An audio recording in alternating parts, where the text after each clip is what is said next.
Le mercredi des cendres, est-ce de la magie catholique ou une pratique religieuse biblique?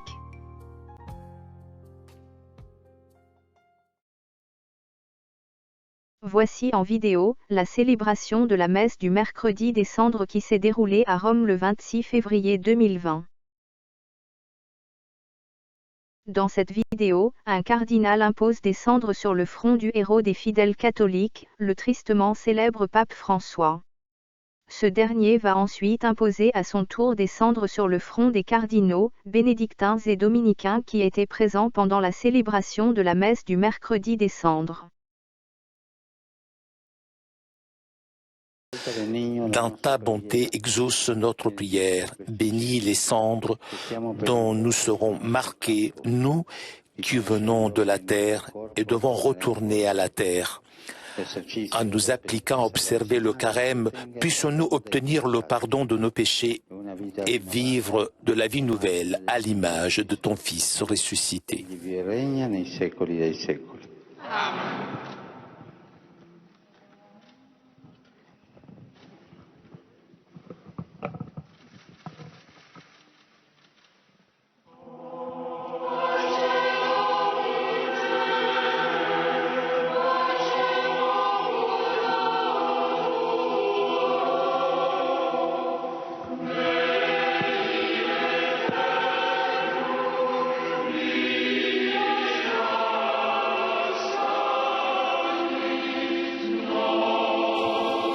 L'imposition des cendres est accompagnée du chant du psaume 50 avec l'antienne tirée du prophète Joël.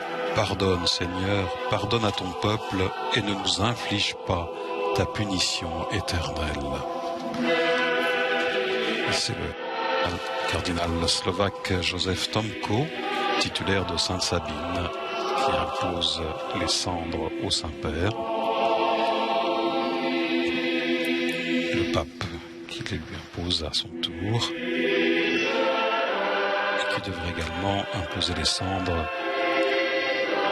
à différents cardinaux et quelques bénédictins et dominicains également, entre autres.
marches comme un aveugle qui sait pas où il va.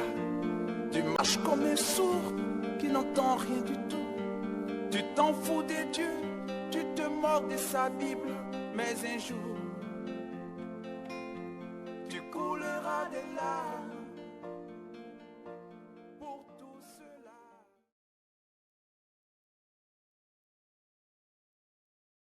Qu'est-ce que le mercredi des cendres? Quelle est la signification des cendres? De quoi sont faites les cendres utilisées pour la célébration de la messe? Quel est le symbolisme des cendres?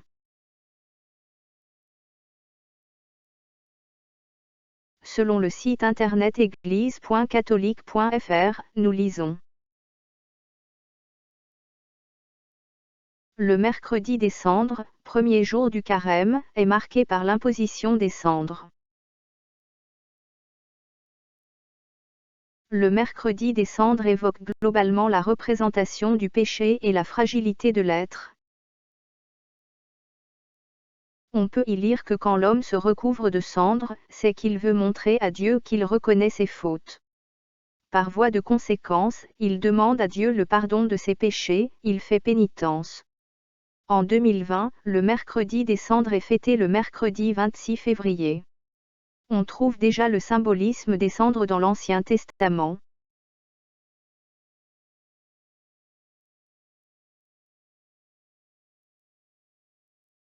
Pendant la messe du mercredi des cendres, les prêtres catholiques déposent un peu de cendre sur le front de chaque fidèle.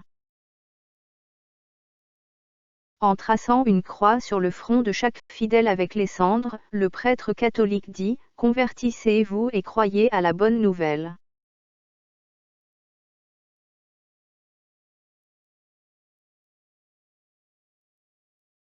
Les cendres qui sont utilisées pour la célébration sont faites en brûlant les rameaux bénis au dimanche des rameaux de l'année précédente. Le feu qui brûle le rameau évoque le feu de l'amour qui doit réduire en cendres tout ce qui est péché.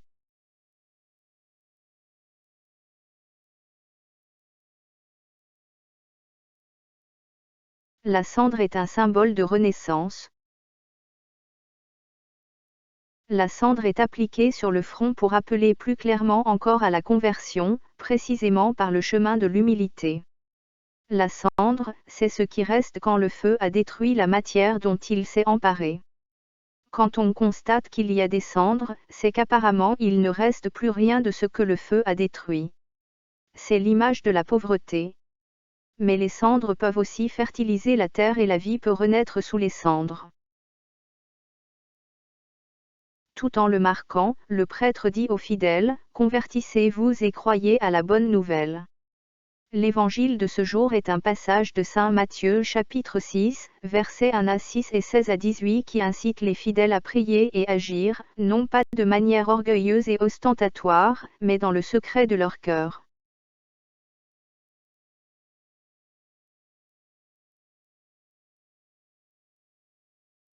La cendre est un symbole de pénitence. Symbole de pénitence dans le rite de l'imposition des cendres, le mercredi des cendres rappelle la condition humaine, sur cette terre nous ne sommes que de passage et il exprime que nous sommes pécheurs, appelés à nous convertir. En traçant une croix sur le front du fidèle, les prêtres disent « Convertissez-vous et croyez à la bonne nouvelle ».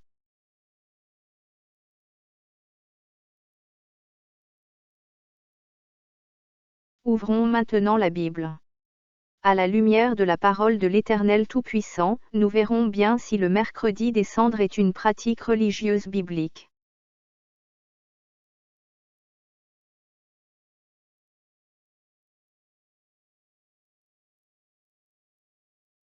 De la Genèse à l'Apocalypse, le Seigneur Jésus-Christ a-t-il célébré le mercredi des cendres?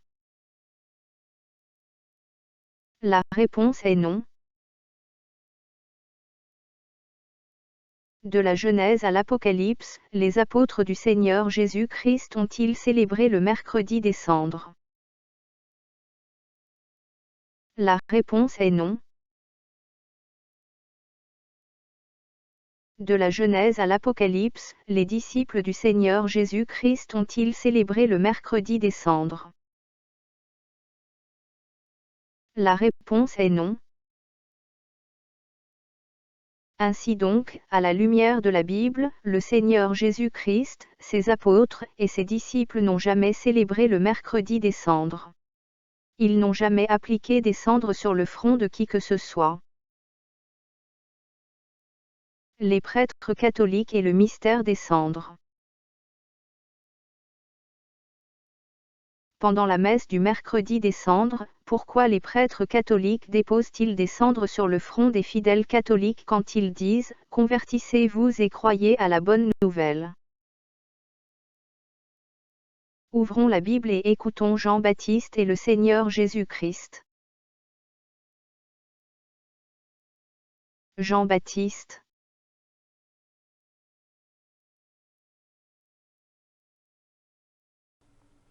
Matthieu, chapitre 3. En ce temps-là parut Jean-Baptiste prêchant dans le désert de Judée. Il disait « Repentez-vous, car le royaume des cieux est proche ». Jean est celui qui avait été annoncé par Ésaïe le prophète, lorsqu'il dit « C'est ici la voix de celui qui crie dans le désert. Préparez le chemin du Seigneur, aplanissez ses sentiers. » Jean avait un vêtement de poil de chameau et une ceinture de cuir autour des reins.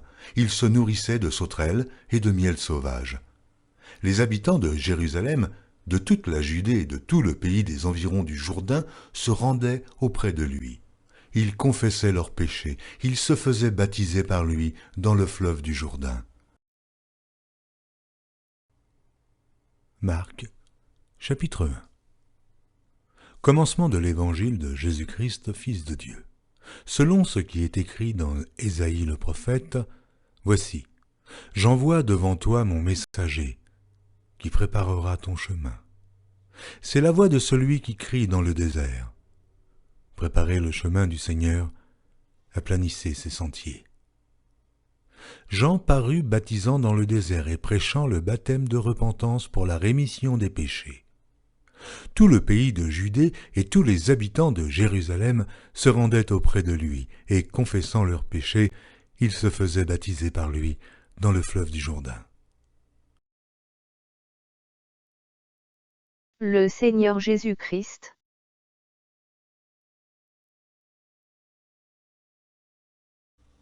Dès ce moment, Jésus commença à prêcher et à dire « Repentez-vous, car le royaume des cieux est proche. » Comme il marchait le long de la mer de Galilée, il vit deux frères, Simon, appelé Pierre, et André, son frère, qui jetait un filet dans la mer car ils étaient pêcheurs. Il leur dit « Suivez-moi, et je vous ferai pêcheurs d'hommes. » Aussitôt, ils laissèrent les filets et le suivirent. De là, étant allé plus loin, il vit deux frères, Jacques, fils de Zébédée, et Jean, son frère, qui étaient dans une barque avec Zébédée, leur père, et qui réparait leurs filets. Il les appela, et aussitôt ils laissèrent la barque et leur père, et le suivirent. Jésus parcourait toute la Galilée, enseignant dans les synagogues, prêchant la bonne nouvelle du royaume et guérissant toute maladie et toute infirmité parmi le peuple. Sa renommée se répandit dans toute la Syrie, et on lui amenait tous ceux qui souffraient de maladies et de douleurs de divers genres, des démoniaques, des lunatiques, des paralytiques, et il les guérissait. Une grande foule le suivit, de la Galilée, de la Décapole, de Jérusalem, de la Judée, et au-delà du Jourdain. Après que Jean eut été livré, Jésus alla dans la Galilée prêchant l'évangile de Dieu. Il disait « Le temps est accompli, et le royaume de Dieu est proche. Repentez-vous et croyez à la bonne nouvelle. » Comme il passait le long de la mer de Galilée, il vit Simon et André, frères de Simon, qui jetaient un filet dans la mer, car ils étaient pêcheurs. Jésus leur dit « Suivez-moi, et je vous ferai pêcheurs d'hommes. » Aussitôt ils laissèrent leur filet et le suivirent. Étant allé un peu plus loin, il vit Jacques, fils de Zébédée, et Jean, son frère, qui eux aussi étaient dans une barque et réparaient les filets. Aussitôt il les appela, et, laissant leur père Zébédée dans la barque avec les ouvriers, ils le suivirent. Jean-Baptiste prêchant la parole de l'Éternel disait « Repentez-vous, car le royaume des cieux est proche. » A-t-il tracé avec des cendres une croix sur le front des personnes qui se rendaient auprès de lui? La réponse est non. Le Seigneur Jésus-Christ prêchant la parole de l'Éternel disait « Repentez-vous, car le royaume des cieux est proche. » A-t-il tracé avec des cendres une croix sur le front des personnes qui venaient à lui? La réponse est non. Pourquoi appliquer des cendres sur le front? Quel complot abominable et diabolique se cache derrière cette pratique religieuse anti-biblique?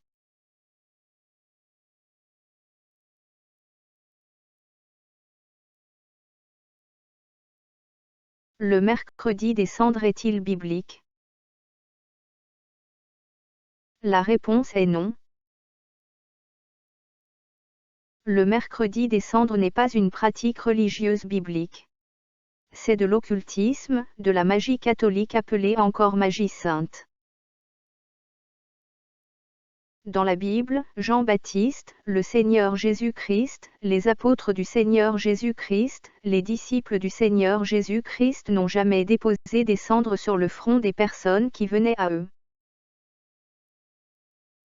La messe des cendres est une célébration diabolique.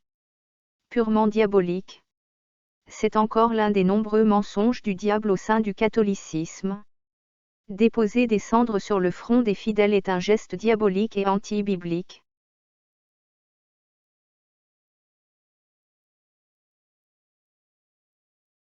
Fidèles catholiques, êtes-vous à ce point aveuglés et complètement noyés dans les mensonges, faussetés et dérives du catholicisme? Avez-vous définitivement décidé de vendre vos âmes au diable? Ne comprenez-vous pas encore que le pape est le parfait disciple du diable? Selon vous, un vrai disciple du Seigneur Jésus-Christ peut-il piétiner la parole de l'Éternel Tout-Puissant comme le fait le pape, vos prêtres catholiques et toute leur bande? Pourquoi êtes-vous aussi attachés aux enseignements et pratiques religieuses qui viennent directement du monde des ténèbres au lieu de vous attacher et d'obéir à la parole de l'Éternel Tout-Puissant? Ne comprenez-vous pas que les célébrations et les différentes doctrines et traditions inventées au sein du catholicisme ont pour seul but de vous séduire, vous détruire et vous conduire tout droit en enfer? Que les catholiques qui veulent passer leur vie éternelle dans le lac de feu, qui veulent être tourmentés pour l'éternité continuent à marcher dans les mensonges et les abominations du catholicisme. Que les catholiques qui ont soif du salut éternel, qui veulent passer leur éternité au paradis auprès du Seigneur Jésus-Christ ferment définitivement la porte du catholicisme. Quittez le catholicisme, fuyez le pape pour sauver vos vies. Accrochez-vous à vos Bibles, et jetez, détruisez toutes vos images, statues, idoles. Oubliez tous les enseignements du catholicisme, toutes les pratiques religieuses mensongères et diaboliques. Laissez-vous enseigner par l'Éternel Tout-Puissant. En résumé, l'application des cendres sur le front est une pratique purement diabolique qui vient du monde des ténèbres. C'est de l'occultisme, de la magie catholique encore appelée magie sainte. Le pape, les prêtres, les cardinaux et autres n'ont aucune connaissance de la parole de l'Éternel Tout-Puissant. Ils prennent les versets bibliques hors de leur contexte, et tordent les écritures bibliques pour séduire et tromper tous ceux qui n'ont aucune connaissance de la Bible, comme par exemple leurs fidèles catholiques.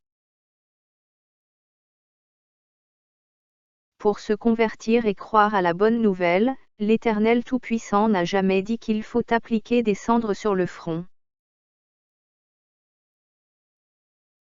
L'application des cendres sur le front n'a rien à voir avec la prière, à la lumière de la Bible.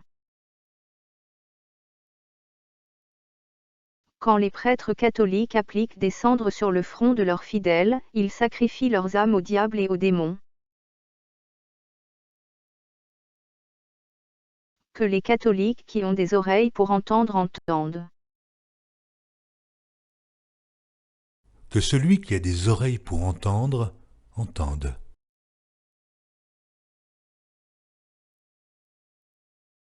Le Seigneur Jésus-Christ revient très bientôt.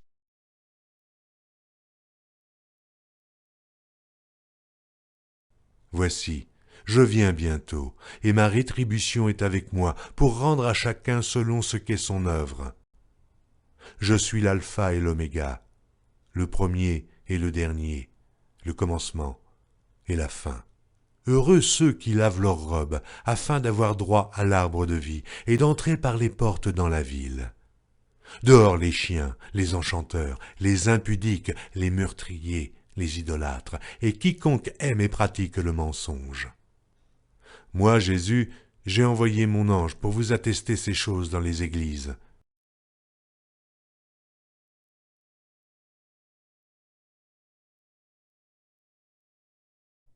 Mon peuple est détruit, parce qu'il lui manque la connaissance. Jésus leur répondit, « Hypocrites, Ésaïe a bien prophétisé sur vous, ainsi qu'il est écrit, « Ce peuple m'honore des lèvres, mais son cœur est éloigné de moi. C'est en vain qu'il m'honore, en donnant des préceptes qui sont des commandements d'hommes. Vous abandonnez le commandement de Dieu et vous observez la tradition des hommes. » Il leur dit encore, « Vous anéantissez fort bien le commandement de Dieu pour garder votre tradition. » Jésus leur répondit, « Prenez garde que personne ne vous séduise. Plusieurs faux prophètes s'élèveront et ils séduiront beaucoup de gens. Je dis cela afin que personne ne vous trompe par des discours séduisants. Mais les hommes méchants et imposteurs avanceront toujours plus dans le mal, égarant les autres et égarés eux-mêmes. Le juste montre à son ami la bonne voie, mais la voie des méchants les égare. Car l'insensé profère des folies, et son cœur s'adonne au mal pour commettre l'impiété et dire des faussetés contre l'Éternel, pour laisser à vide l'âme de celui qui a faim et enlever le breuvage de celui qui a soif. Vous n'ajouterez rien à ce que je vous prescris, et vous n'en retrancherez rien. Mais vous observerez les commandements de l'Éternel, votre Dieu, tels que je vous les prescris. Vous observerez et vous mettrez en pratique toutes les choses que je vous ordonne. Vous n'y ajouterez rien, et vous n'en retrancherez rien. Toute parole de Dieu est éprouvée. Il est un bouclier pour ceux qui cherchent en lui un refuge. N'ajoute rien à ces paroles, de peur qu'ils ne te reprennent et que tu ne sois trouvé menteur.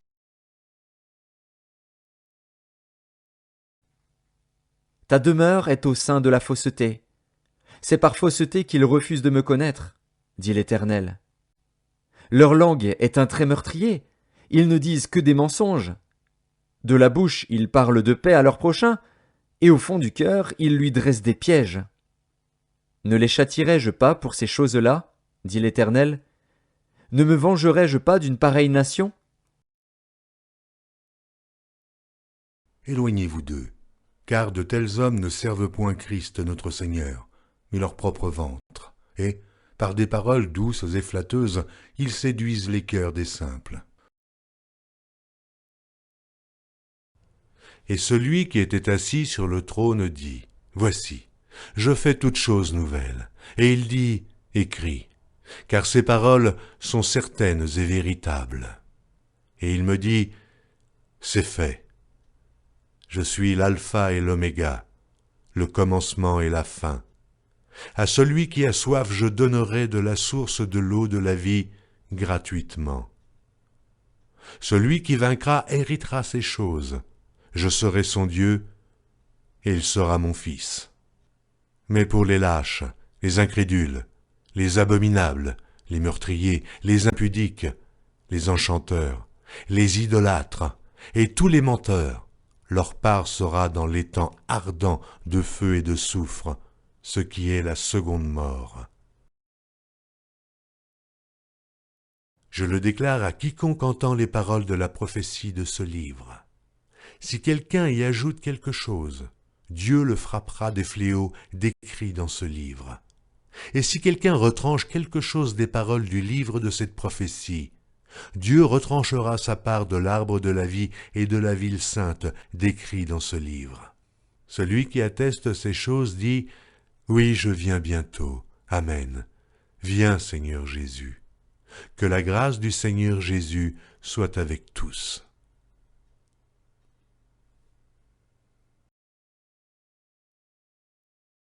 Écoutons la fin du discours, crains Dieu et observe ses commandements. C'est là ce que doit faire tout homme. Car Dieu amènera toute œuvre en jugement, au sujet de tout ce qui est caché, soit bien, soit mal. Si vous demeurez dans ma parole, vous êtes vraiment mes disciples. Vous connaîtrez la vérité, et la vérité vous affranchira. Jean, chapitre 8, verset 32.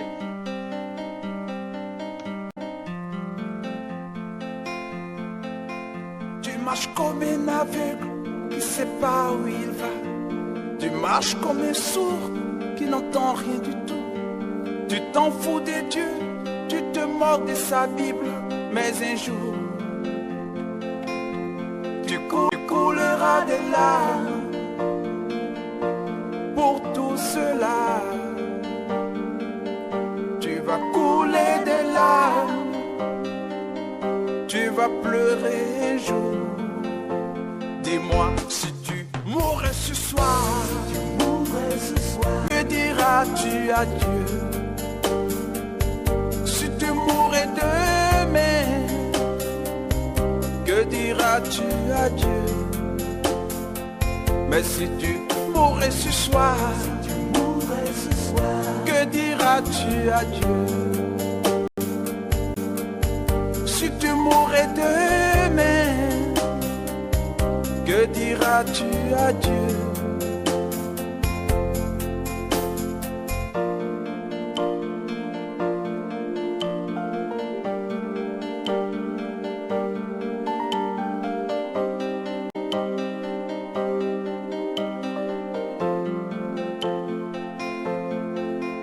Tu peux tout avoir dans ce monde pourri, les plus belles maisons, les plus belles voitures, toutes les plus belles filles viendront à tes pieds.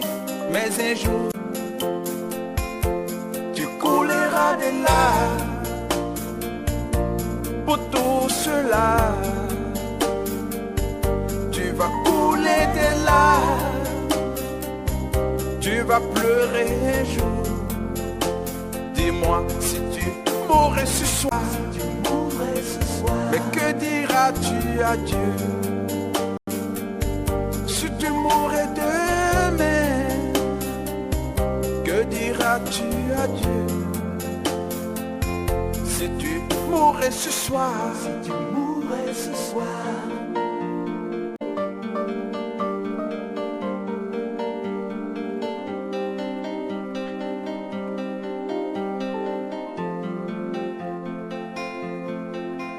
tu marches comme un aveugle qui ne sait pas où il va. Tu marches comme un sourd qui n'entend rien du tout. Tu t'en fous des dieux, tu te moques de sa Bible.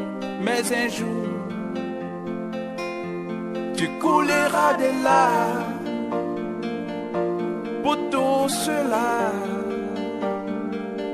Tu vas couler des larmes, tu vas pleurer un jour. Dis-moi si tu mourrais ce soir, que diras-tu à Dieu? Si tu mourrais demain, que diras-tu à Dieu?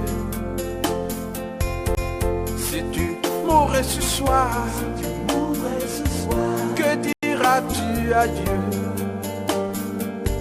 Si tu mourrais demain, que diras-tu à Dieu? Si tu mourrais ce soir, que diras-tu à Dieu? Si tu mourrais demain, mais que diras-tu à Dieu? Si tu mourrais ce soir.